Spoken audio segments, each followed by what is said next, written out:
श्री कृष्णा श्री कृष्णा श्री कृष्णा।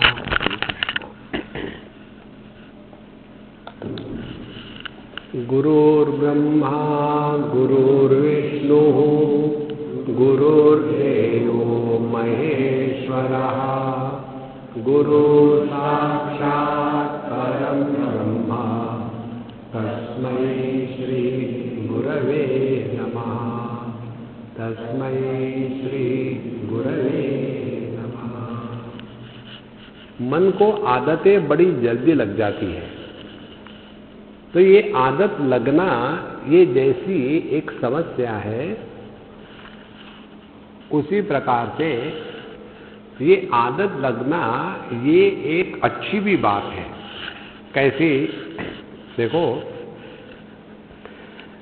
हमको विचार करने की आदत लगती है, और ये विचार करने की आदत यदि उल्टी लग गई तो हर जगह हम उल्टा विचार करेंगे। तो इसी आदत को यदि बदल दिया तो वही आदत जो पहले उल्टी विचार करने की थी वो सीधा विचार करने की हो जाती है। तो उल्टा विचार कैसा करते हैं हम लोग? देखो, एक उदाहरण से समझ लेना। जब हम एक पोजीशन लेते कि हम एक लहर है, ये जरा इसको कम करना हुआ वो कर रहा है, तो जब हम पोजीशन लेते कि हम एक लहर है तो अन्य लहर होगी, तो एक लहर का दूसरे लहर के साथ संबंध कंपटीशन का होगा, और हारना जीतने का होगा, अपना पराया का होगा, दोस्त दुश्मनी का होगा, क्योंकि दोनों लहरें हैं। यदि हम ये पोजीशन ले लें कि हमारा संबंध लहर का समुद्र से है, तो समुद्र से संबंध रखेंगे तो क्या होगा? लहर समुद्र के साथ कंपटीशन नहीं करती।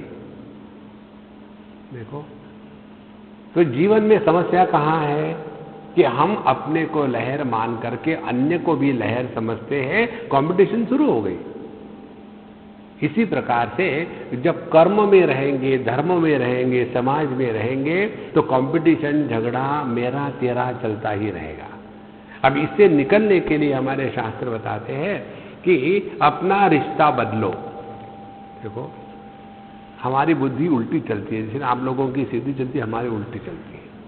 कैसे उल्टी चलती है? रोज जब हम सुनते थे ना, सबसे ऊंची प्रेम सगाई, तो हमारे दिमाग में कीड़े घूमते हैं। क्या करें? मैन्युफैक्चरर्स डिफेक्ट है। सबसे ऊंची प्रेम सगाई माने the highest is a love marriage.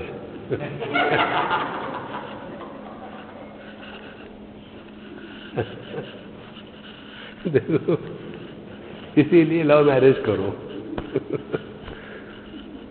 तो it is vision how you develop. इस जगत की तरफ आप कैसे देखते हो? देखो, यदि आपको वो दृष्टि जागृत हो गई ना, तो आपको हर जगह में आनंद ही आनंद दिखेगा। सीरियस होने का सवाल ही नहीं कहीं। देखो, इसीलिए दृष्टि बदलने के लिए हमें क्या करना है? अब हम ये मैं तू का विरोध त्याग करके मैं और ईश्वर, तो ईश्वर तो सब सर्वव्यापी है, तो हमारे जीवन में केवल ईश्वर ही आता है। अब ये दृढ़ निश्चय कर ले। तो जब हमारे जीवन में ईश्वर ही आता है, इसको स्वीकार कर लिया, तो क्या होगा? तो ईश्वर के साथ हमारा कैसा संबंध होता है? होता है समर्पण का, कंपटीशन का नहीं होता। तो जीवन से कंपटीशन निकल जाती है। देखो, फिर समर्पण आ जाता है।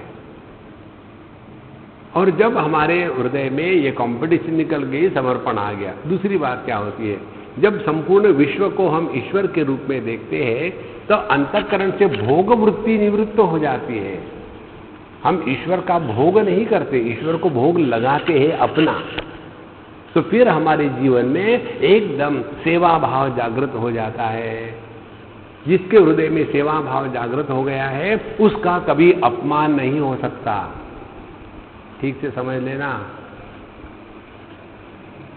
अपमान उसका होता है कि जो अपने आप को सबसे श्रेष्ठ मानता है, उसका अपमान होता है।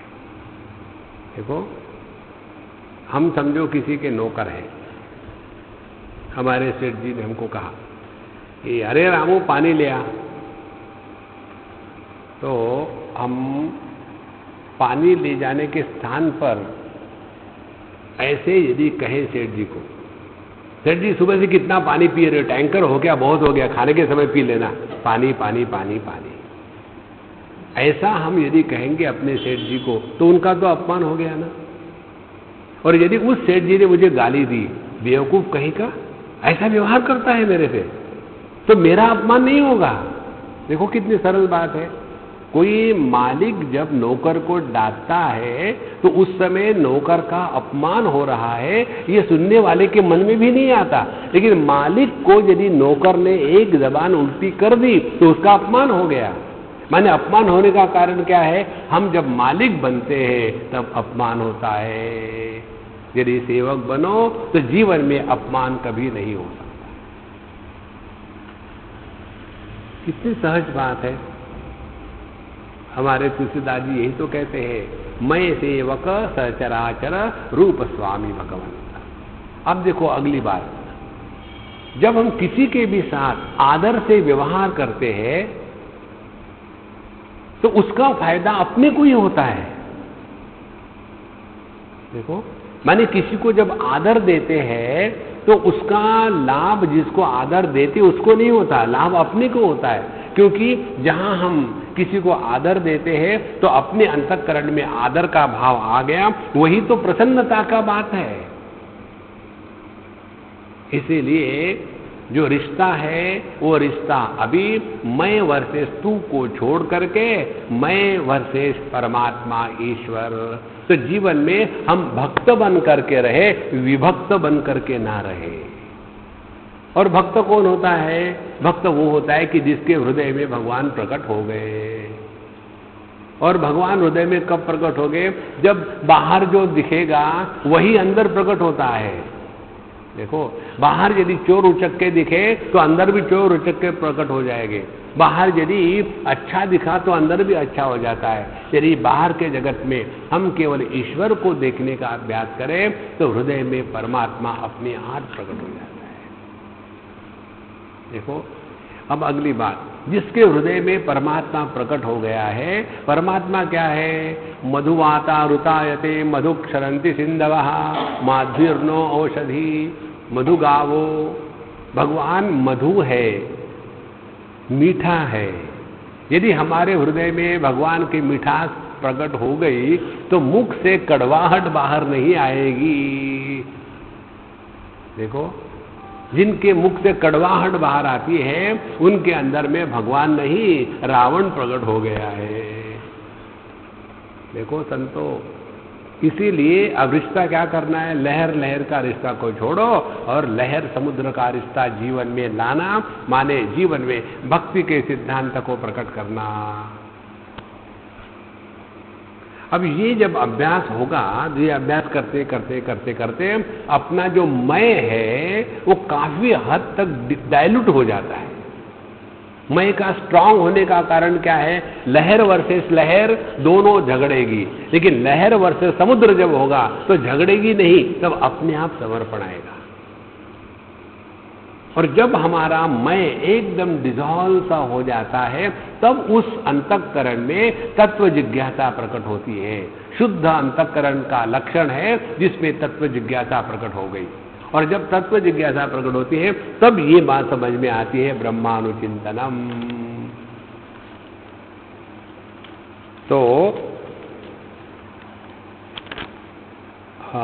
ब्रह्मैवाहम न संसारी मुक्तोहम इति भावयेत्। फिर ये बात समझ में आती है कि अहम ब्रह्मास्मि, इसका अर्थ क्या है?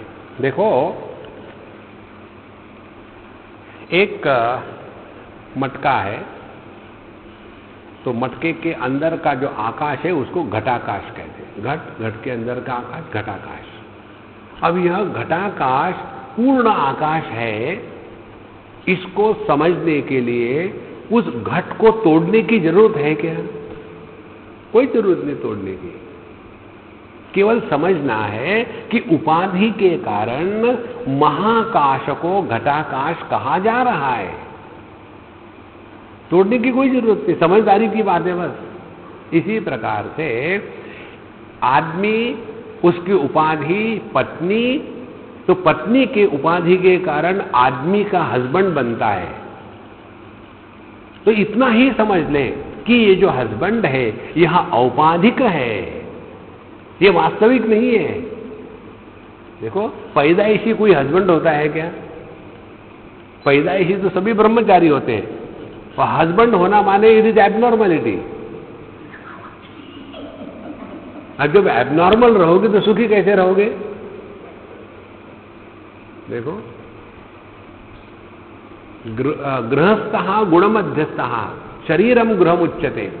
भगवान शंकराचार्य कहते हैं गृहस्थ कौन है? जो गुणों के मध्य, गुण माने रस्सी, जो रस्सी से बांधे गए हैं। कहाँ?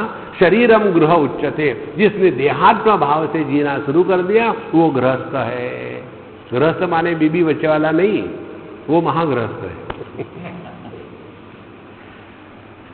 इसीलिए ब्रह्मैवाहं न संसारी, इसका अभ्यास करते करते 1 महीने में ब्रह्म हत्या का पाप निकल जाता है। माने हमारे अंतःकरण में जो कर्तृत्वाभिमान का जो रोग है वो ढीला ढीला होने लग गया।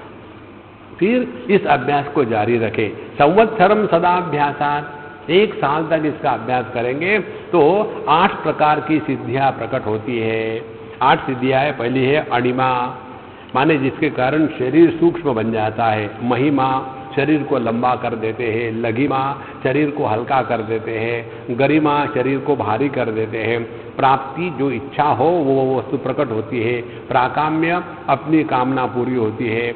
ईशत्व, जगत की किसी वस्तु का होना नष्ट करना अपने हाथ में आता है। और वशित्व, सभी पंच महाभूतों को वश कर सकते हैं। ये जो 8 सिद्धियां हैं वे भी अपने आप प्रकट हो जाती है जब हम अपने जीवन में इस ब्रह्मात्मैक्य बोध का अभ्यास साल भर करते रहे।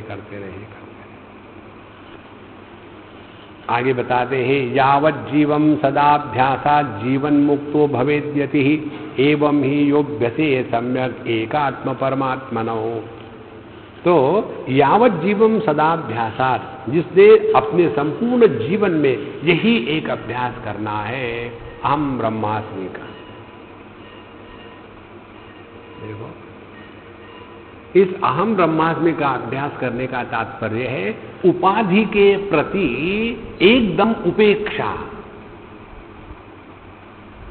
देखो, उपाधि की उपेक्षा कर दो तो जीवन में उपेक्षा नहीं आएगी।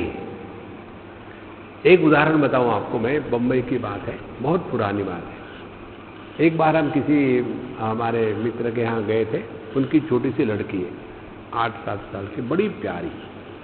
तो हम लोग काम के लिए निकले सुबह। तो मैंने सोचा घर में शांति अच्छी नहीं लगती हमको, घर में झगड़े हो, खाकू हो, तब तो घर घर जैसे लगता है, नहीं तो ऐसे लगता है हॉस्पिटल में आए क्या सब। तो मैंने उसको चाबी भर दी। हमने कहा देखो हम लोग बाहर जा रहे हैं, तुम पापा को कहोगे नहीं कि अपने लिए चॉकलेट लाओगे? हाँ कहूँगी। पापा kindly gate a nice chocolate for me. Okay पापा से ओके। हम घूम घाम के शाम को वापस आए, उसने कुछ लाया नहीं था, मुझे मालूम था, है ना, अब मजा आएगा। फिर मैंने जाके चाबी भरी, देखो तुम्हारे पापा ने चॉकलेट लाया तुम्हारे लिए। तो वो गए, पापा where is my chocolate? Oh darling I just forgot. तो फिर कोई बात नहीं, आकर खेलने लग गई वो। मेरा प्लान फेल हो गया। तो फिर मैंने उसको चाबी मारने का ट्राई किया। मैंने कहा देखो तुम्हारे पापा ने कहा था लाएंगे, लेकिन लाए नहीं चॉकलेट, तुमको गुस्सा नहीं आया? बोले गुस्सा तो मुझे तब आता था वो लाते तब, मैं उनको अच्छी तरह जानती हूँ। I have given 100% discount to my father. अब देखो, you write off your rights, you will never be miserable in life. किसी पर भी हमारा जगत में कोई अधिकार नहीं है। इस एक सिद्धांत को लेके चलो आप, कभी भी दुख नहीं होगा। हम ये कल्पना करते हैं कि हमारा दुनिया पर क्या अधिकार है, अपने सांसों पर अधिकार नहीं है, तो मदर इन लॉ पर कैसा होगा? इसीलिए यावत् जीवम सदाभ्यासात् जीवन मुक्तो भवेद्यतिः। तो संपूर्ण जीवन में यह ब्रह्मात्म ऐक्य का बोध का अभ्यास करना है। इसका तात्पर्य है जीवन मुक्त भवेद यदि, हम जिंदा जी अपने माध्यम से प्रभु को प्रकट होने देंगे। इसको स्पष्ट समझ लेना संतो, भगवान के प्राप्ति के चक्कर में भटकना मत। भटक वो रहा है, उसको कहीं जगह ही नहीं मिलती प्रकट होने के लिए। देखो आकाश में ये जो साउंड वेव्स है वो भटक रही है, वो चाहती है कि एक तो बढ़िया फोन मिले ताकि इसके माध्यम से प्रकट हो जाऊं, लेकिन हमारी फ्रीक्वेंसी लगती ही नहीं कहीं। देखो ऑलवेज आउट ऑफ रेंज। इसीलिए उस प्रभु को अपने माध्यम से प्रकट होने देना ये साधना का लक्ष्य है। और जिसके माध्यम से प्रभु प्रकट होगा उसके जीवन में जीव का कहां प्रसंग है। इसलिए यावत जीवम सदाभ्यासात् जीवन मुक्तो भवेद्यहि एवं यो ही अभ्यसेत सम्यक एकात्म परमात्मनौ। तो परमात्मा और आत्मा ये दो नहीं है। देखो ऐसा कहते हैं ना, मीठा और बहुत मीठा। मीठा माने क्या? रसगुल्ला मीठा है, चाय मीठा है, चीनी बहुत मीठी है, माने चीनी में मिठाई के सिवा दूसरा कुछ नहीं है। रसगुल्ले में मिठाई के साथ साथ बाकी भी चीजें हैं, चाय में मिठाई के साथ साथ बाकी भी चीजें हैं, लेकिन जब चीनी की बात कहेंगे तो कहेंगे बहुत मीठी है, माने उसमें मिठास के सिवा दूसरा कुछ नहीं है। इसी प्रकार से आत्मा और परमात्मा, आत्मा जब कहते हैं तो उसके साथ उपाधियां जुड़ी हुई है। जब उपाधियों का पूरा निराकरण हो जाता है तो केवल शुद्ध सच्चिदानंद परब्रह्म परमात्मा ही है, यह अनुभूति दृढ़ हो जाती है। इसी को कहते हैं पराभक्ति। देखो भगवद गीता के 18वें अध्याय में भगवान कृष्ण कहते हैं, ब्रह्मभूत प्रसन्नात्मा न शोचति न कांक्षति समः सर्वेषु भूतेषु मद भक्तिम लभते पराम। मद पराम भक्तिम लभते। मेरी जो पराभक्ति क्या है? पराभक्ति यही है कि प्रसन्नात्मा। दूसरी बात, न शोचति, भूत के बोझे को सर पर नहीं रखता है, न कांक्षति, भविष्य की चिंता में नष्ट नहीं होता, और जहां है वहां हमेशा प्रसन्न है। इसी को कहते हैं भगवान की पराभक्ति। देखो जो भागती है वो भक्ति नहीं होती, जो टिकती है वो असली भक्ति होती है। एक बार हम एक मंदिर में थे और दर्शन करके निकल ही रहे थे, वहां एक आई अम्मा, पंजाबी थी। मुझे कहते, स्वामी जी, हाँ जी, मैं भगवान पर बिल्कुल विश्वास नहीं रखती, मैंने भगवान को फेंक दिया घर के बाहर। तो मैंने कहा अम्मा नजदीक आई, मैंने उसके कान में कहा, मेरा भी भगवान पर विश्वास नहीं है। आपका भी नहीं है? बिल्कुल नहीं विश्वास। अब जो इतनी जोश से आई थी कि मैं उसको कहूंगा कि नहीं बेटा, भगवान ही सब कुछ है, भगवान पर विश्वास रखना चाहिए, एकदम टायर पंचर। आगे बोलने के लिए है क्या? देखो the best way to disagree with anybody is to agree immediately. किसी के साथ उलझो मत दुनिया में। कितनी सरल हो जाती है बात। अब उसके साथ झगड़ा करके क्या हम भगवान के एडवोकेट है क्या? नहीं है तो नहीं, अपने को क्या फर्क पड़ता है। देखो हम लोग कितने उलझ जाते हैं, ऐसे गलती में उलझ जाते हैं। तो बोले आपका भी विश्वास है? बिल्कुल विश्वास है। ये कैसे हो सकता है? नहीं, मुझे भी आश्चर्य लगता है, लेकिन है विश्वास नहीं बिल्कुल। फिर मैंने उनको पूछा, अम्मा आपका विश्वास है क्या कि आपके बच्चे आपकी बात मानेंगे? पता नहीं, मानने भी सकते, नहीं भी मान सकते। ठीक है, अब मुझे बताओ, आप जिंदा हो, ये आपका विश्वास है कि आपका अनुभव है? तो बोले ये तो मेरा अनुभव है। हमने कहा जिसको अनुभव होता है उसको विश्वास की आवश्यकता नहीं। आपको तो भगवान का साक्षात अनुभव है, इसीलिए आपको भगवान पर विश्वास रखने की कोई आवश्यकता नहीं। जी मैं कंफ्यूज हो गई। तो मेरा यही सिद्धांत है कंफ्यूज करके छोड़ दो, है ना। वो वैक्सीन होता है ना, वैक्सीन लगा करके छोड़ दो, अपने आप एंटीबॉडीज निर्माण होती है, कुछ करना नहीं पड़ता। देखो, जितना हमारा ये अभ्यास अखंड चलता रहेगा, हम सभी चीजों से बाहर हट करके एकदम पराम भक्तिम लभते। पराभक्ति इसी को कहते हैं जो किसी के साथ उलझता नहीं। पराभक्ति का तात्पर्य ये नहीं कि भिन्न प्रकार का मेकअप कर लो। देखो, आपने देखा होगा ना, मेकअप बहुत होते हैं, बाबा जी लोगों के मेकअप होते हैं। एक तो कई बार फुल स्टॉप लगाते हैं, कई बार यू टर्न लगाते हैं, कई बार रेलवे लाइन होती है, कई बार इलेक्ट्रिक के खंभे होते हैं, कई बार वाय होता है, वाय। फिर मालाएं होती है, रुद्राक्ष माला होती है, देन कौन सी स्फटिक माला, उसके बाद तुलसी माला, उसका कोई अंत नहीं। कहीं भी शास्त्रों में भगवान के भक्त, जैसे भगवद गीता में लीजिए, भगवद गीता में भगवान के भक्त के लक्षण में मेकअप कहीं नहीं लिखा है। देखो, यस्मान्नोद्विजते लोकः लोकान्नोद्विजते च यः हर्षामर्ष भयोद्वेगैः मुक्तः यस्य च मे प्रियः, वो मेरा भक्त है। ऐसे कपड़े पहनता है और ऐसा मेकअप करता है, वो मेरा भक्त है, ऐसा कहीं भी नहीं लिखा।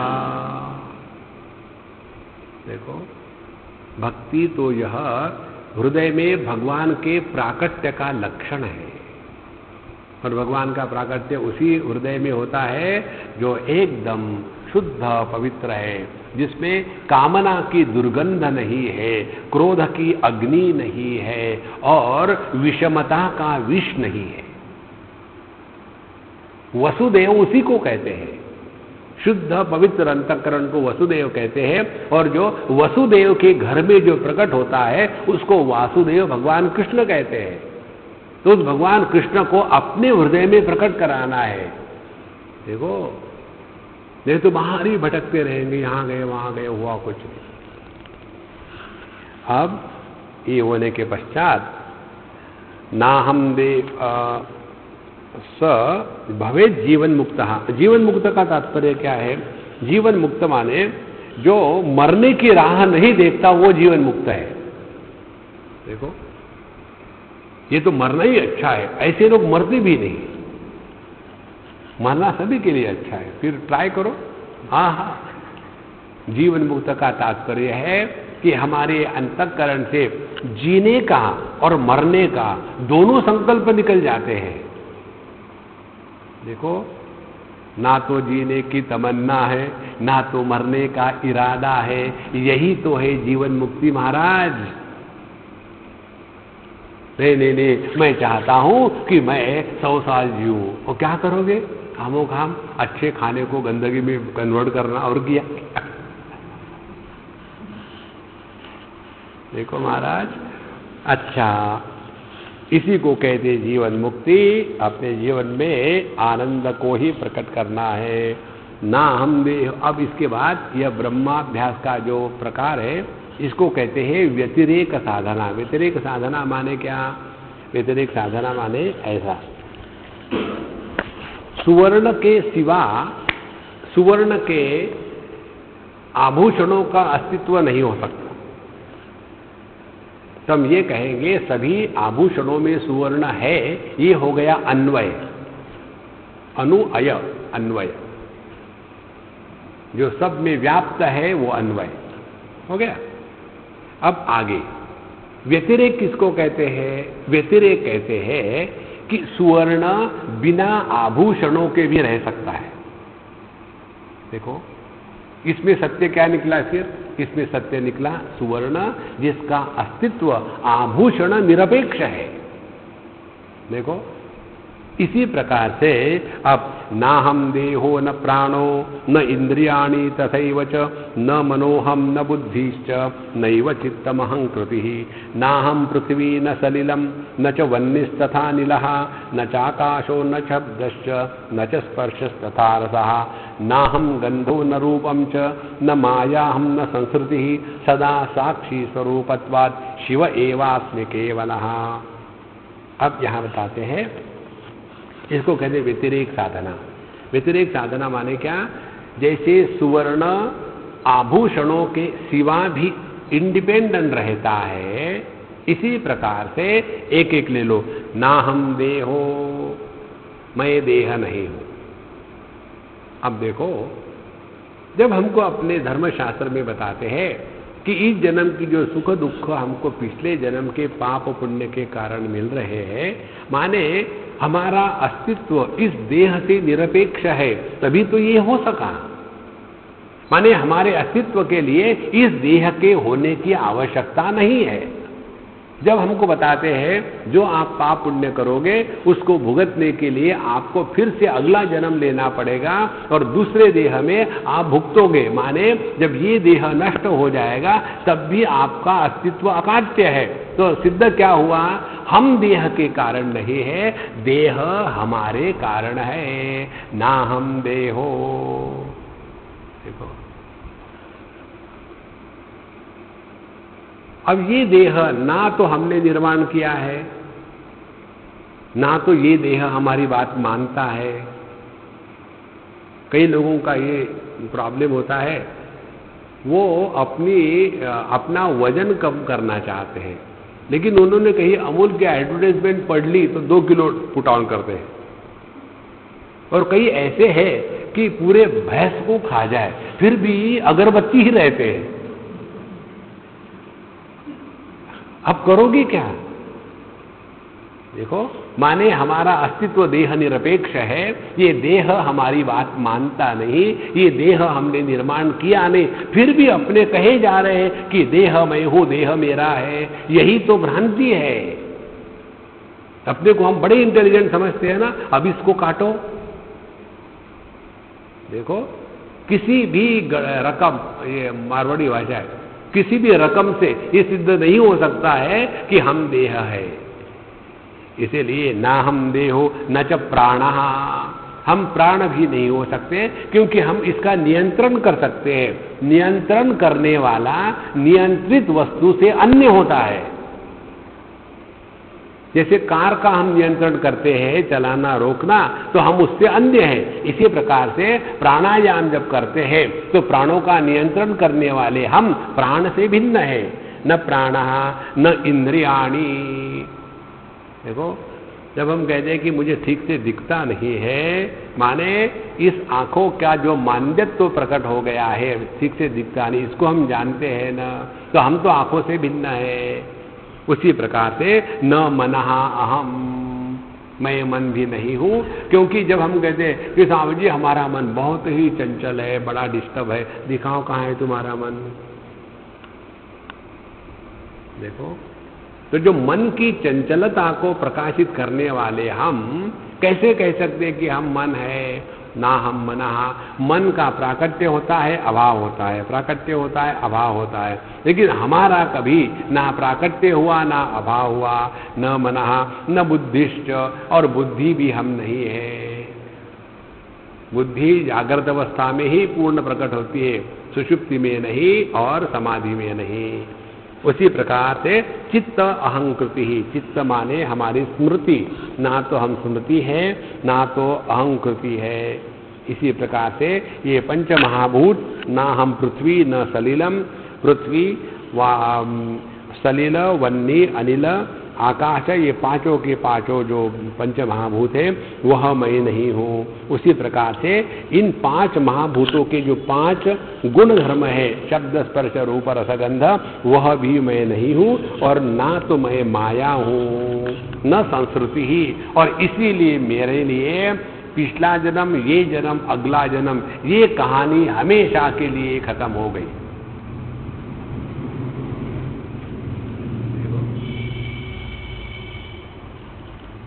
एक उदाहरण देते आपको, ठीक से समझ लेना। एक आदमी एक पेड़ के नीचे बैठा था, शाम का समय था। हे भगवान, शाम हो गई, अब कोई बैलगाड़ी आएगी कि नहीं, मुझे ले जाएगी कि नहीं तो रात भर मुझे यहाँ बैठना पड़ेगा, मेरा गांव दूर है। हे भगवान कुछ करो। उस पेड़ के ऊपर मेरे जैसा एक बैठा हुआ था। उसने कहा, बेटा कुछ फिक्र मत करो, तुम्हारे लिए 1 घंटे के अंदर में एक बैलगाड़ी आएगी, उस पर एक गाड़ीवान होगा, उसका लाल कपड़े का फेटा होगा और वो तुमको ले जाएगा, उसमें गन्ने भरे होंगे।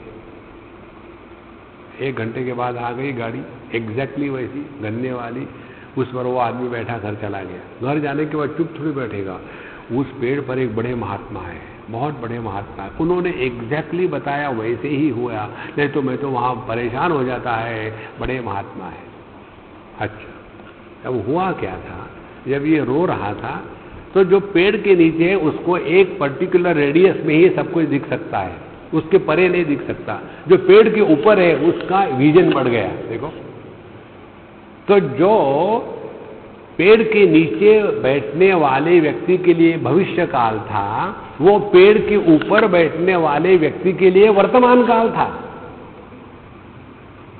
तो जो देह में बैठे हुए हैं उनके लिए जो भविष्य काल होता है, वह जो चेतन सत्ता में बैठे हुए उनके लिए वह वर्तमान होता है महाराज। इसीलिए साधु संतों के लिए भविष्य नहीं होता, वो केवल वर्तमान में ही रहते हैं, और इसीलिए उनको कहते त्रिकालज्ञ। त्रिकालज्ञ माने जिनके जीवन में कालों का कोई बंधन है ही नहीं, ये इसका अर्थ है। इसलिए जितने हम लोअर स्तर पर रहेंगे संसार में रहेंगे, देह से पहले दुनिया के विषयों से हटे, फिर अपने देह से हटे, फिर इंद्रिय से हटे, फिर मन से, फिर बुद्धि से, फिर चित्त से, फिर अहंकार से, और साक्षी केवल शुद्ध साक्षी चैतन्य में जाके बैठे, तो वहां से देखेंगे तो ये जो काल की लाइन है ये एकदम इरेज हो जाएगी। देखो, इसलिए सदा साक्षी स्वरूपत्वात् शिव एवास्मि केवलः, मैं केवल शिव हूं। ध्यान से सुनना, केवल यह टेक्निकल शब्द है। बंबई में जब हमारे लेक्चर, उन दिनों में केबल चलते थे, अब केबल गायब हो गए, तो हमारे लेक्चर केबल में आना शुरू हो गए थे बंबई में। तो एक बिहारी सज्जन मुझे मिले, अरे ये अपने वही केवलानंद महाराज है। केवलानंद? नहीं, मेरा नाम तो अनुभवानंद है। बोले नहीं, आप केवल में आते हैं इसलिए केवलानंद। केवल उनको कहना चाहिए। केवल का तात्पर्य क्या है? केवल माने जिसमें 3 प्रकार के भेद को अभाव हो जाता है। एक भेद है विजातीय भेद, एक है सजातीय भेद, तीसरा है स्वगत भेद। जिन्होंने स्टैटिस्टिक्स पढ़ा है उनको मालूम है different sources of variation, variation due to factor A, variation due to factor B, और थर्ड इज एरर वेरिएंस। इसी प्रकार से ये 3 प्रकार के कारण होते हैं। एक है विजातीय भेद। विजातीय भेद माने पेड़ और पशु ये भिन्न जाति के हैं, ये विजातीय भेद। फिर एक ही पशु माने सब पशु ही है, उन पशु में एक गधा है और एक गाय है, तो ये हो गया सजातीय भेद। है जाति एक ही, पशु सब, लेकिन एक गाय एक गधा। और फिर उसमें भी एक गाय को पकड़ लिया, और उस एक गाय के अंदर में जो सिंग है वो दुम नहीं, जो दुम है वो पेट नहीं, जो पेट है वो पैर नहीं, जो पैर है वो उसकी जिह्वा नहीं है। ये हो गया स्वगत भेद। ये तीनों प्रकार के भेद जिसमें संपूर्ण अभाव को प्राप्त हो जाते हैं उसको कहते हैं केवल। अब ध्यान से सुनना, अपना जो होना है, अपना जो अस्तित्व है, अपना जो भान है,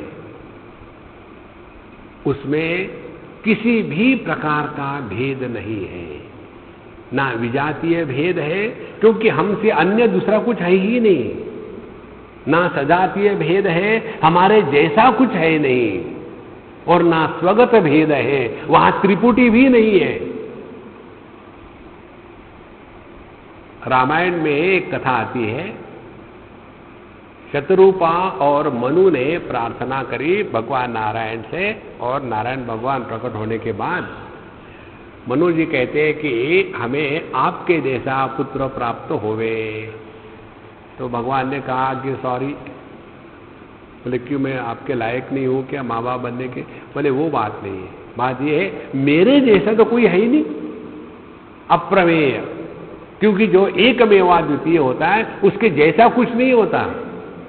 तो फिर मैं ही आ जाऊंगा तुम्हारा पुत्र बनकर के तुमको परेशान करूं। ये मत भूलना, बेसिक कॉज बच्चा केवल परेशान होने के लिए होता है। इसीलिए जिसके जैसा कोई नहीं, एक कल्पना करके देखो, आप संपूर्ण विश्व में आप अकेले हो। अब ये भाषा लागू होती है क्या? देखो, आप स्त्री है या पुरुष है, केवल एक है आप पशु है या पक्षी है, आप लंबे हैं या नाटे हैं, आप गोरे हैं या काले हैं, आप पढ़े लिखे हैं या अनपढ़ है, जो केवल एक होता है उसमें भेद नहीं हो सकते, और उसी को कहते हैं परमात्मा। इसीलिए सदा साक्षी स्वरूपत्वात् शिव एवास्मि केवलः।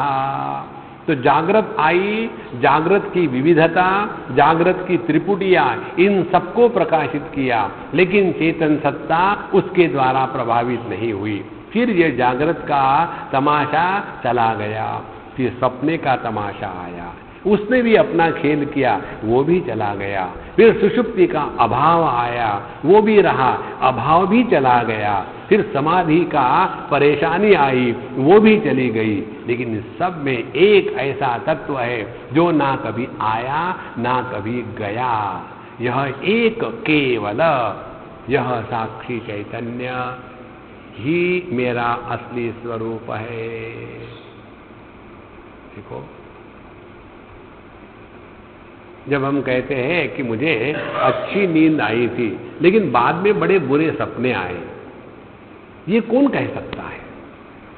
ये जागृत पुरुष नहीं कह सकता, क्योंकि जिसको नींद आई थी उसमें जागृत पुरुष नहीं था, और जिसने सपने देखे वहां भी जागृत पुरुष नहीं था, वो तो स्वप्न पुरुष था। तो ये कौन कह रहा है? ये वही कह रहा है जो जागृत स्वप्न सुषुप्ति सब में था, लेकिन किसी के भी द्वारा प्रभावित नहीं होता था। वही एक चेतन सत्ता, वही है साक्षी स्वरूप केवलो हम। कैवल्योपनिषद का मंत्र है, मयि एव सकलम जातम मयि सर्वम प्रतिष्ठितम मयि सर्वम लयम याति तद्ब्रह्मा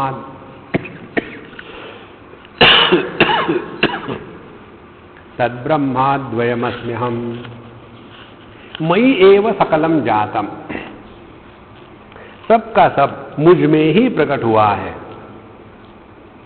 और मयि सर्वम प्रतिष्ठितम, सबका सब मुझ में ही प्रतिष्ठित है, और मयि सर्वम लयम याति, सबका सब मुझ में ही लय जाता है। वह परब्रह्म परमात्मा मैं हूं। अब ध्यान से सुनना, हमें इस जगत में केवल उस बात पे इंटरेस्ट आता है जिसमें मैं हूं। देखो, अब जो बुढ़ाऊ लोग अपने जैसे जवान लोगों के बीच में जाते हैं तो क्या करते हैं? अपनी जो पुरानी यादें हैं वो सुनाते हैं।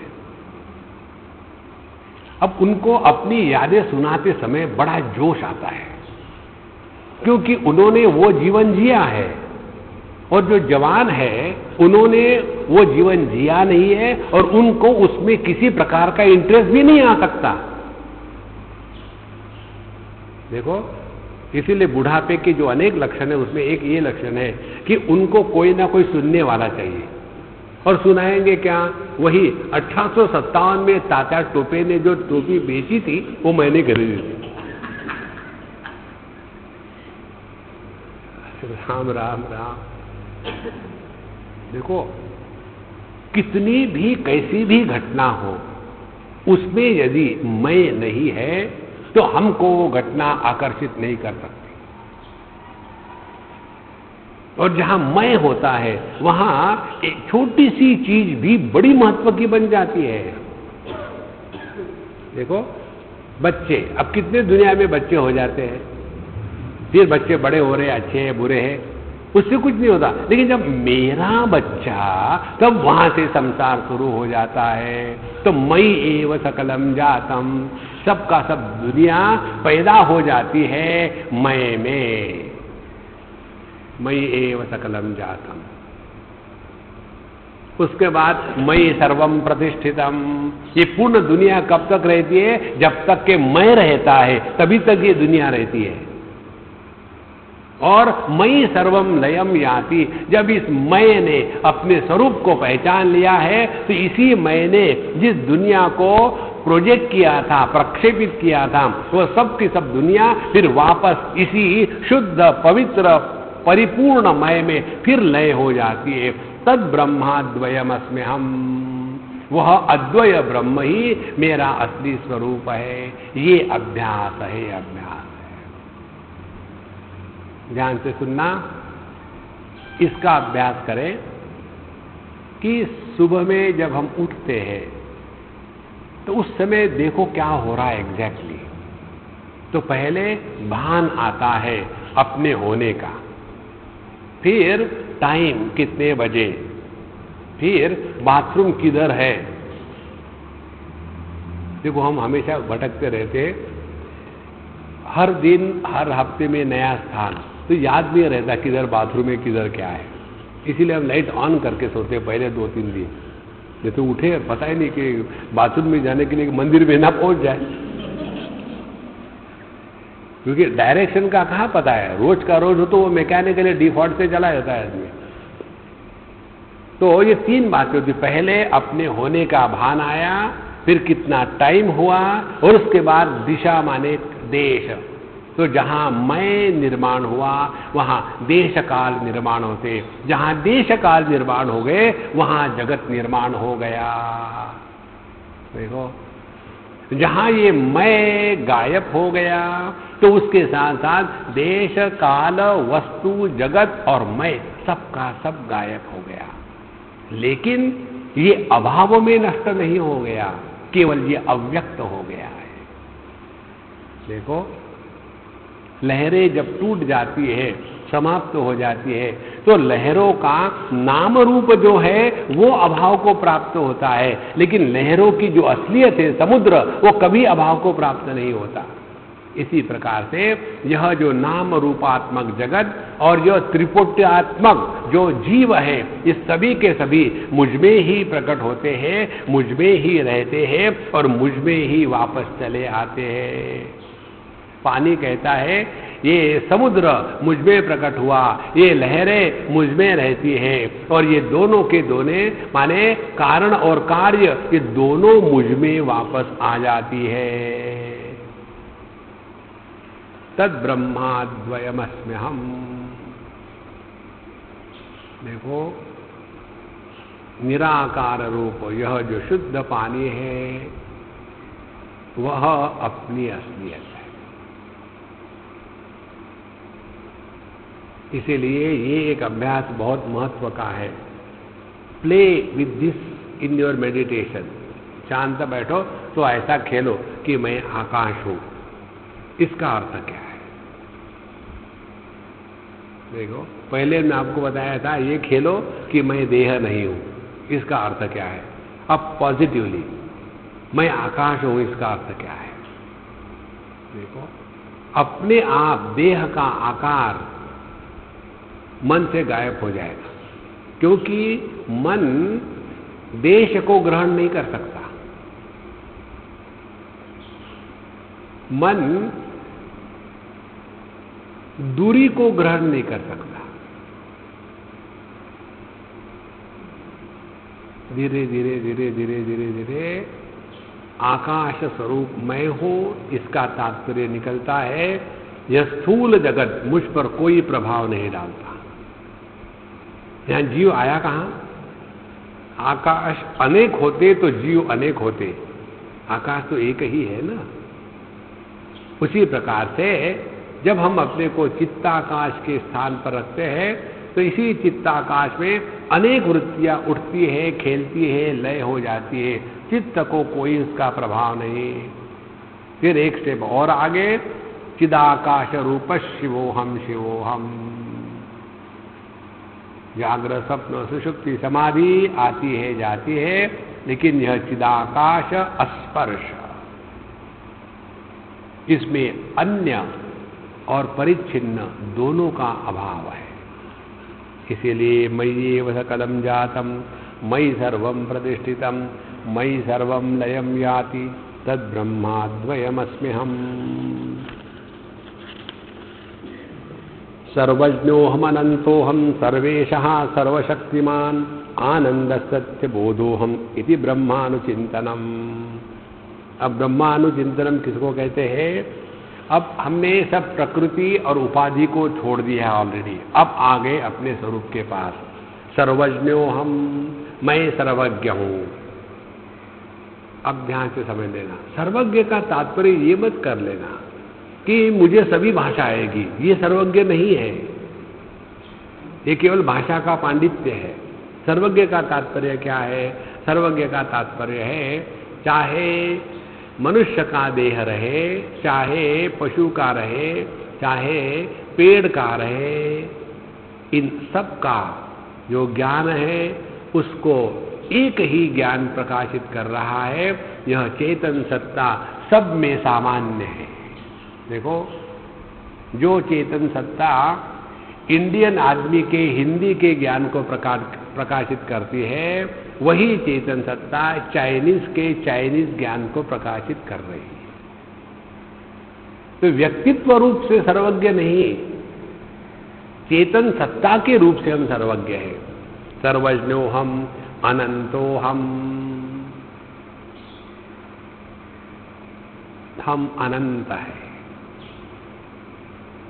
कभी भी अपने अभाव का अनुभव नहीं आ सकता। तुमको कुछ करना थोड़ी है, जांचो ये ठीक है कि नहीं। हम अनंत है माने जिसका अंत नहीं होता। अभी ट्राई करो अपने अंत को करने का, तो अपना अंत कभी हो ही नहीं सकता। अनंतो हम। उसके बाद सर्वेशः, मैं सबका ईश हूं। चाहे जागृत आवे चली जावे, स्वप्न सुषुप्ति समाधि आवे चली जावे, मैं सबका ईशन, सबका नियंत्रण करने वाला, इन सब के परे हूं। जागृत माने मेरी ही जागृत नहीं, सभी जागृत अवस्था है। स्वप्न माने मेरा ही सपना नहीं, सभी स्वप्न। इस प्रकार से ये परिच्छिन्नता से हट करके परिपूर्णता की तरफ आते हैं, तब इन शब्दों का अर्थ अनुभूत होता है। सर्वशक्तिमान, सबसे ज्यादा शक्ति मेरी है, क्योंकि मेरे ही कारण यह संपूर्ण विश्व चल रहा है। आनंदः सत्यबोधो हम, और मैं आनंद स्वरूप हूं। आनंद स्वरूप का तात्पर्य है no complain, no achievement, no failure. आकाश को आनंद कहते हैं।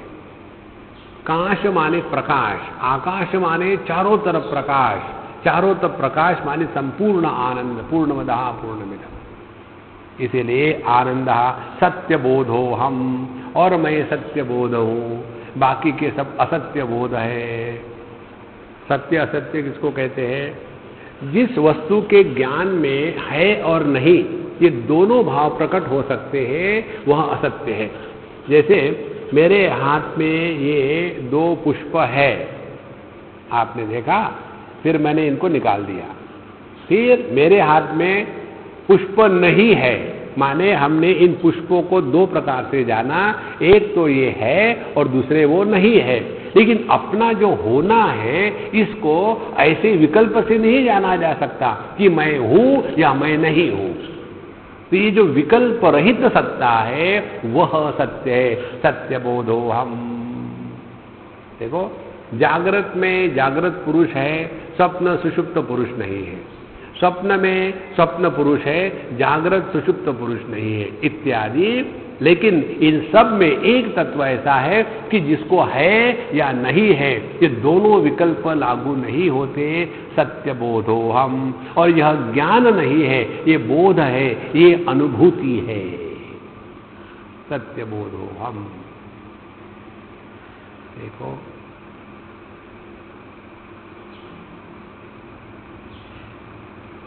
जितने आप इस तत्व के पास पहुंच जाते हो ना, अपने आप वाणी शांत हो जाती है। विचार चाहे भी तो नहीं आ सकते। ये इतना सिंपल है कि जैसे हम आंखों से अन्य को तो देख सकते हैं, आंखों को स्वयं को नहीं देख सकते। उसी प्रकार से मन के द्वारा हमेशा अन्य का चिंतन होता है। जहां मन को अपने सोर्स की तरफ फोकस किया, वहां मन गायब हो जाता है। जब मन ही गायब हो गया तो विचार कौन करेगा? देखो,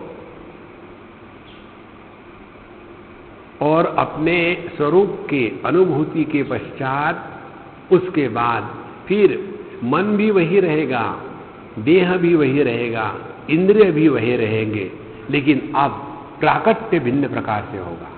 पहले मैं देह के रूप में जीता था, अब मैं देह के माध्यम से प्रकट हो रहा हूं। पहले मैं इंद्रिय के रूप में जीता था, अब मैं इंद्रिय के माध्यम से प्रकट हो रहा हूं। पहले मैं मन के रूप से जीता था, सुखी दुखी, अब मन के माध्यम से प्रकट हो रहा हूं।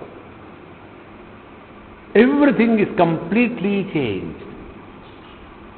उपाधि वही रहेगी, जगत वही रहेगा, अनुभूतियां वैसी ही होगी, लेकिन ज्ञान भिन्न होगा।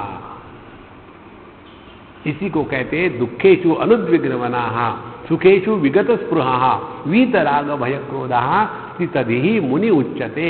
जो स्थित प्रज्ञ के लक्षण है वो इस अनुभूति का अनुवाद है। आनंद सत्य बोधोहम इति ब्रह्मानुचिंतनम, इसको कहते हैं ब्रह्मानुचिंतनम। जो छोटे दायरे में फंसे हैं वो परमात्मा को कभी प्राप्त नहीं हो सकते। देखो, ये बात इतनी सच है, जिसको इस जगत में कुछ भी करना हो वो हमको कभी परमात्मा के पास नहीं पहुंचा सकता। जिसको इस जगत में कुछ भी करना हो वो हमको उपयोग में लाएगा अपने कार्य के लिए। This is the truth. अच्छा, अयम प्रपंचो मिथ्यैवं सत्यम ब्रह्माहमव्ययम् अत्र प्रमाणम वेदांता गुरवो अनुभवस्तथा। अयम प्रपंचः मिथ्या एव, यह जो प्रपंच है, जगत है, यह मिथ्या है। मिथ्या का तात्पर्य क्या है? मिथ्या का तात्पर्य है नहीं ऐसी बात नहीं। यहां भी सूक्ष्म विचार है, ध्यान से सुनना। किसी वस्तु का अनुभव होता है इसीलिए वो वस्तु सत्य है, ये गलत है। जैसे हमको सूर्योदय का अनुभव होता है, सूर्यास्त का अनुभव होता है, तो सूर्योदय सूर्यास्त का अनुभव होता है इसीलिए सूर्योदय सूर्यास्त होता है क्या? नहीं। फिर असलियत क्या है? पृथ्वी की जो गति है वह गति सूर्य पर अध्यारोपित होती है और इसीलिए पृथ्वी ऐसी जा रही है और हमको लगता है सूर्य ऐसा ऊपर आ रहा है। देखो, हम गाड़ी में, कार में बैठ करके रास्ते की तरफ देखते हैं तो क्या अनुभव होता है? रास्ता उल्टी दिशा में दौड़ रहा है। तो ये अनुभव तो ऐसा हो रहा है कि रास्ता उल्टी दिशा में दौड़ रहा है, लेकिन कुछ हो रहा है क्या? नहीं। जब ये गाड़ी की गति रुक जाएगी तो रास्ते की जो भ्रांति है ये भी गायब हो जाती है। माने जब तक हम उपाधि में हैं तब हमारे अनुभव भिन्न होते हैं, और उपाधि से बाहर हट जाओ तो अनुभव भिन्न होते हैं। जितनी हमारी अनुभूतियां हैं वह उपाधि के द्वारा ही कलुषित हो जाती है। आप कभी अगले बार जाओगे ट्रेन से तो इसमें देखो, एकदम ट्रेन के बाहर में बगल में ही गाड़ी चल रही है तो देखो पेड़ पौधे पत्थर उल्टी दिशा में बड़ी स्पीड से दौड़ते हैं। जितनी स्पीड से गाड़ी जा रही है उतनी स्पीड से उल्टी दिशा में दौड़ रहे हैं। फिर दूर देखो एक ऐसा स्थान आता है कि वहां की कोई भी वस्तु ना पीछे दौड़ रही है ना आगे दौड़ रही है, वो वहीं स्थिर है। फिर और आगे जाके देखो तो ऐसा लगता है कि पहाड़ इत्यादि अपने गाड़ी की दिशा में दौड़ रहे हैं। तो गाड़ी की जो दौड़ने की उपाधि है उसी एक ही उपाधि के तीन भिन्न प्रत्यय आ रहे हैं और तीनों प्रत्यय गलत है। ये प्रत्यय क्यों आ रहे हैं? क्योंकि गाड़ी के गति को हमने जो स्थिर है उस पर अध्यारोपित कर दिया है। जहां हमारी गाड़ी रुक गई तो ये तीनों प्रतीतियां गायब हो गई। इसी प्रकार से जहां हम इस उपाधि का त्याग करके सत्य बोध में निष्ठावान हो गए, तब पता चलता है अयम प्रपंचो मिथ्या, यह जो प्रपंच है यह दिखता है लेकिन होता नहीं। जो इंद्रिय और मन और बुद्धि इनके माध्यम से प्रकट होता है वह सत्य नहीं हो सकता, क्योंकि यह औपाधिक अनुभूति है। जो व्यक्ति अंधा है उसके लिए रूप रंग का विश्व नहीं है, जो व्यक्ति बहरा है उसके लिए शब्द का विश्व नहीं है। देखो, क्योंकि हमको 5 ज्ञानेंद्रिय है, इस जगत में 5 वस्तु दिखती है। किसी को यदि 4 ज्ञानेंद्रिय हो तो 4 ही वस्तु दिखेगी, किसको 3 हो तो 3 ही दिखेगी। और हमने यदि सभी इंद्रियों का त्याग कर दिया तो ये जगत अपने आप गायब हो जाता है। गायब कैसे होता है? समझदारी से। जैसे हमने जो पहाड़ों की गति देखी गाड़ी में बैठने के बाद, वो गाड़ी चलेगी तब दिखेगा, फिर भी ज्ञान यही होगा कि ये गति नहीं है।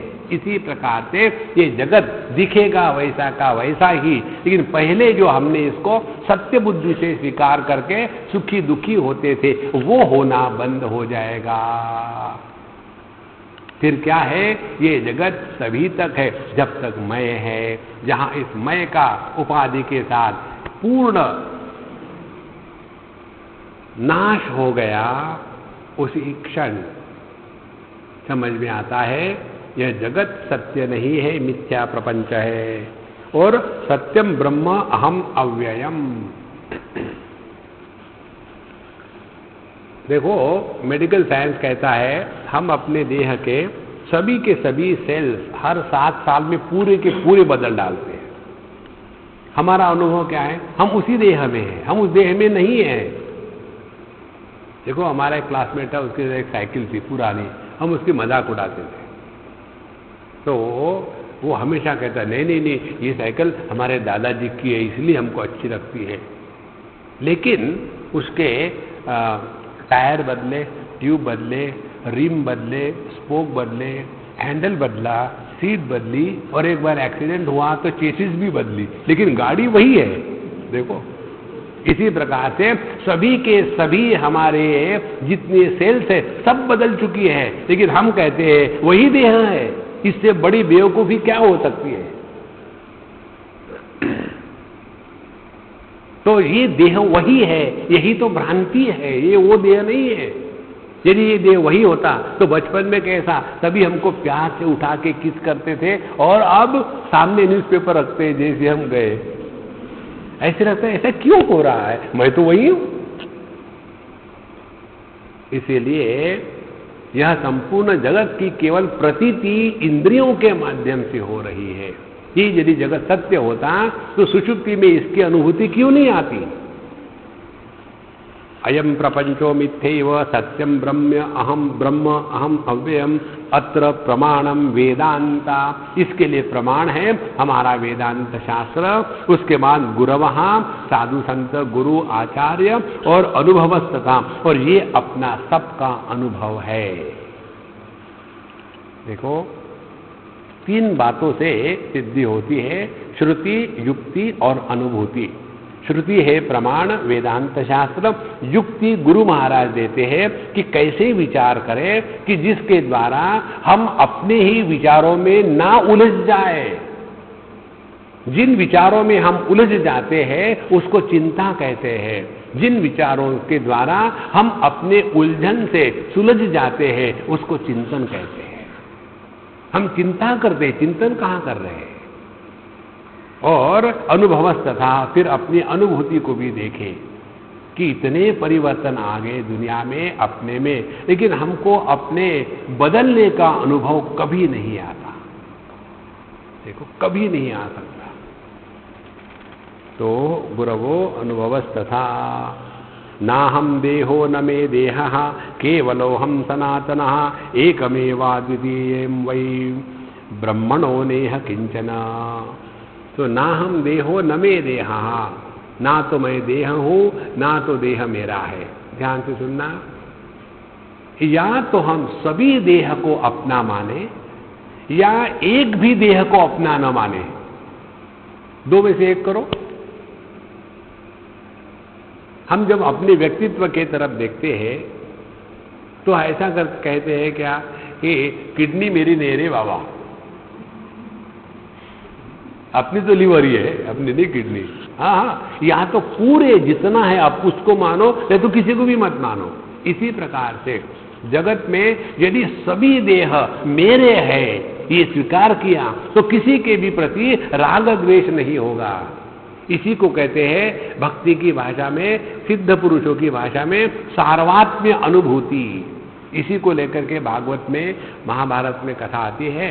जब द्रौपदी जी को ये दुर्वासा ऋषि परेशान करने के लिए गए दुर्योधन के कहने के अनुसार,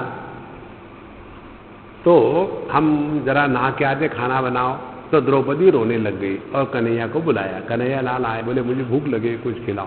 बोले तुम भी खाने के लिए आई, ये परेशानी है। बोले दिखाओ वो थाली, और उन्होंने थाली में से एक थोड़ा सा चावल का दाना रखा हुआ था, इसीलिए बर्तन ठीक से मत धोना। मॉरल ऑफ द स्टोरी, यदि वो ठीक से धो के रखती तो मुश्किल हो जाता। देखो मॉरल ठीक से समझना चाहिए। तो उन्होंने वो छोटा सा चावल का दाना बचा हुआ था वो खाया, और वो खा करके एकदम उनका पेट जैसा भर गया।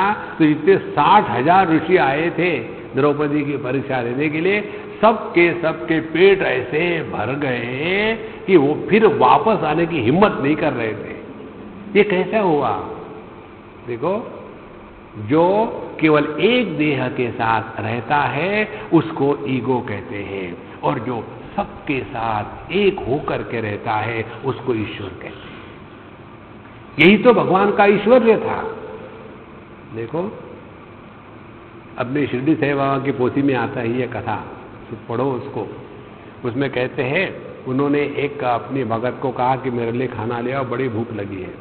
तो वो ले आई खाना, उन्होंने कुत्ते को खिला दिया। जैसे कुत्ते को खिला दिया तो वो गुस्सा आ गया, देखो हमने आपके लिए इतना, आपने कुत्ते को खिला दिया। तब उन्होंने सिद्धांत बताया, देखो भूख यह तत्व सबके लिए सामान्य है। जो भूख तत्व के पास पहुंच चुका है वो मेरी भूख तेरी भूख ये बात नहीं करेगा।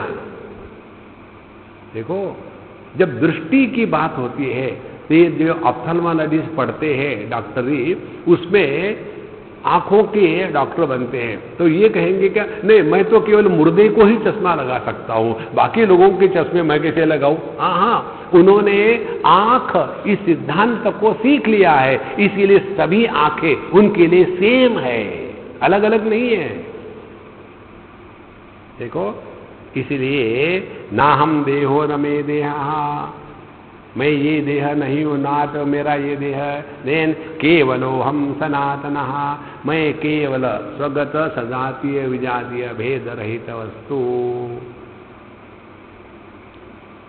विजातीय भेद माने जीव जगत और ईश्वर जगत, यह विजातीय भेद है। सजातीय भेद ईश्वर और जीव, ये सजातीय भेद है।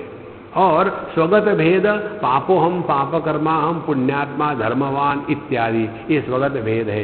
ये सभी के सभी भेद जिसमें समाप्त हो गए वह सनातनः एकम एव अद्वितीयम वही ब्रह्मणो नेह किंचन, यह परब्रह्म परमात्मा के सिवा और दूसरा कुछ है ही नहीं, यह अपना स्वरूप है।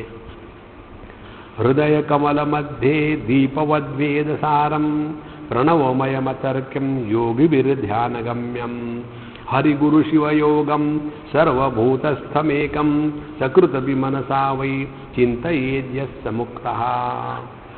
हृदय कमल मध्य दीपवद वेद सारम, सभी वेदों का सार, सभी वेदों का तात्पर्य, सभी वेदों का निचोड़ यदि कुछ है तो हृदय कमल मध्य दीपवत, अपने हृदय में दीप के प्रकाश के जैसे प्रणवमय, जो प्रणव का अर्थ है अतर्क्यम, जो तर्क के परे है, योगी भी ही ध्यान गम्यम, योगी जिसका ध्यान करते हैं, और हरि गुरु शिव योगम, हरि भगवान श्री कृष्ण, गुरु गुरुमारा शिव लॉर्ड शिवा, इनके मदद से सर्वभूतस्थम एकम, सभी भूतों में जो एकमात्र तत्व है, सकृत अपि मनसा, केवल एक बार, देखो वेदांत साधना में अभ्यास नहीं होता,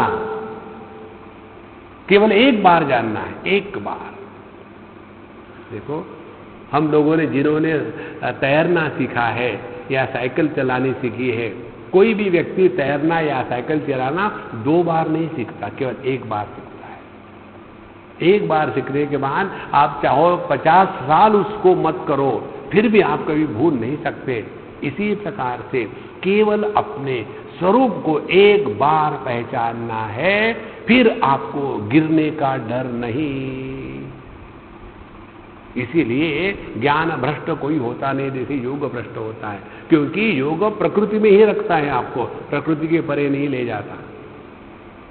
इसीलिए हरि गुरु शिव योगम सर्वभूतस्थमेकम सकृतपि, सकृतपि means at least one, at least even one, मनसा वही चिंतयेत, यहां समुक्तः,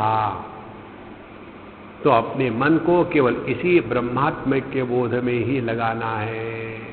देखो जब यह मन अपने ही तरफ अपना ध्यान ले आएगा, तो धीरे धीरे मन गायब होकर के चेतन सत्ता प्रकट होगी। ध्यान से सुनना, मन भी ज्ञान स्वरूप है, चेतन सत्ता भी ज्ञान स्वरूप है। दोनों में भेद इतना ही है कि मन के माध्यम से जो ज्ञान प्रकट होता है, उसमें ज्ञाता, ज्ञेय और ज्ञान, यह त्रिपुटी प्रकट होती है, और जो चेतन सत्ता है उसमें इस त्रिपुटी का अभाव होता है। कारण कि यह ज्ञान किसी उपाधि के माध्यम से नहीं है, यह मानसिक प्रत्यय नहीं है। योग भी ध्यान गम्यम, इसलिए ब्रह्मात्मैक्य बोध का अभ्यास करते रहे, इसी को कहते हैं आध्यात्मिक जीवन। बाकी सब टाइम पास। ओम पूर्णमदः पूर्णमिदं पूर्णात् पूर्णमुदच्यते पूर्णस्य पूर्णमादाय पूर्णमेवावशिष्यते। ओम शांति शांति शांति। हरि ओम। श्री गुरुभ्यो नमः। हरि ओम।